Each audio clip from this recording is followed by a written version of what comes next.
Welcome to 2014 and welcome back to our Revisiting Call of Duty series here on the channel. Today, let's take an exo step back in time to look at Call of Duty Advanced Warfare. This was the 11th game in the Call of Duty franchise and the first main Sledgehammer development Call of Duty release.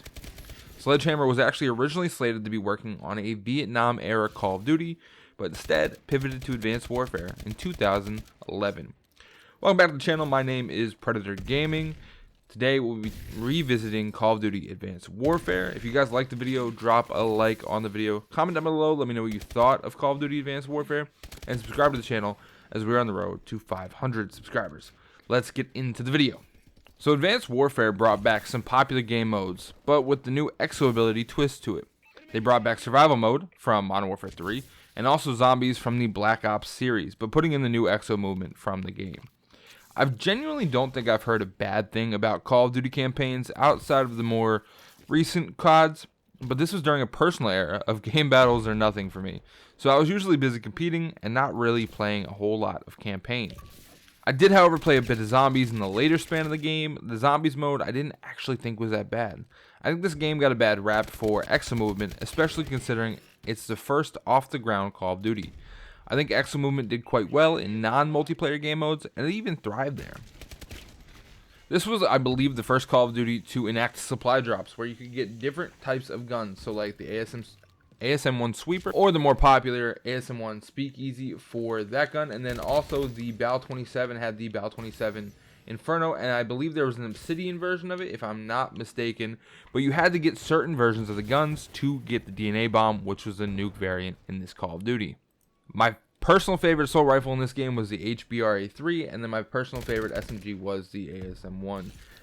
Like I said, I played a lot of competitive back in these days, so I don't know that I ever actually got a nuke in this game, or a DNA strike, DNA bomb, but I definitely tried for them a couple times. In this Call of Duty, I held a 1.39 KD, so not the greatest, not the worst, but like I said, it was a lot of game battles or nothing, and that's really what I did. Like, I don't even think I made it past...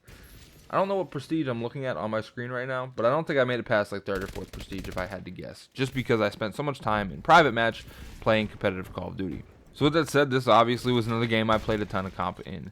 Finding myself in a 4-man team on next-gen consoles, being the Xbox One. We didn't play PS4, obviously.